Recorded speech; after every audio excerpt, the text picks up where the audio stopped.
Bismillahirrahmanirrahim. Assalamualaikum warahmatullahi wabarakatuh.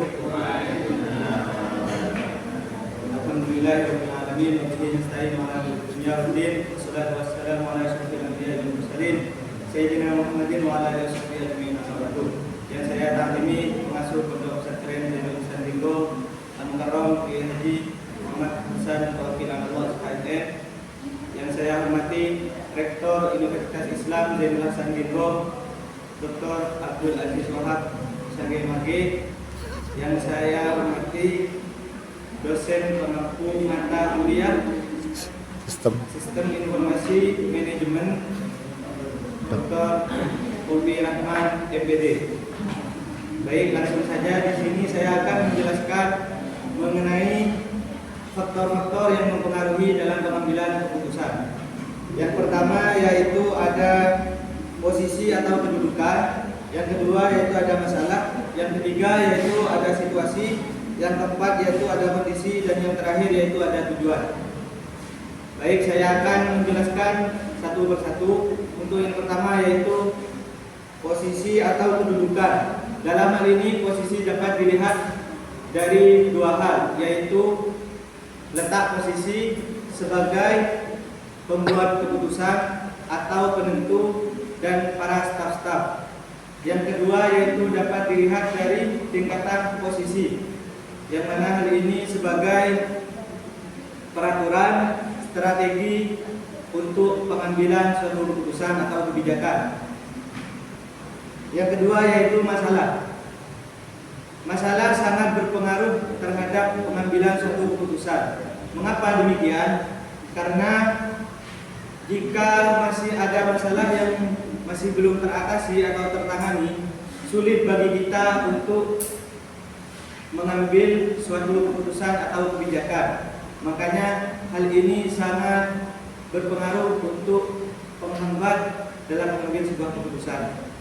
Baik, yang ketiga yaitu situasi. Situasi merupakan segala faktor yang dalam hal ini yaitu keadaan yang menghubungkan antara keadaan satu dengan keadaan yang lain. Jadi dua keadaan tersebut atau dengan keadaan yang lain itu berkesinambungan atau saling berhubungan. Itu yang dimaksud dengan situasi. Selanjutnya yaitu kondisi.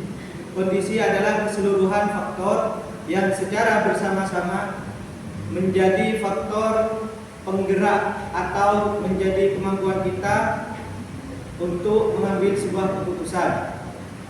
Dalam hal ini secara garis besar yaitu biasanya contohnya seperti sumber daya manusia atau sumber daya yang lainnya. Untuk yang terakhir yaitu tujuan.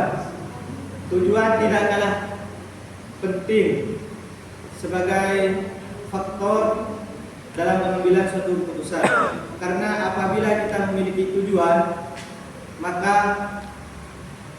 kita akan mengambil keputusan sesuai apa yang telah direncanakan atau dibahas secara bersama untuk mencapai tujuan secara efektif dan efisien. Baik, yang kedua yaitu saya akan menjelaskan tentang jenis-jenis pengambilan keputusan.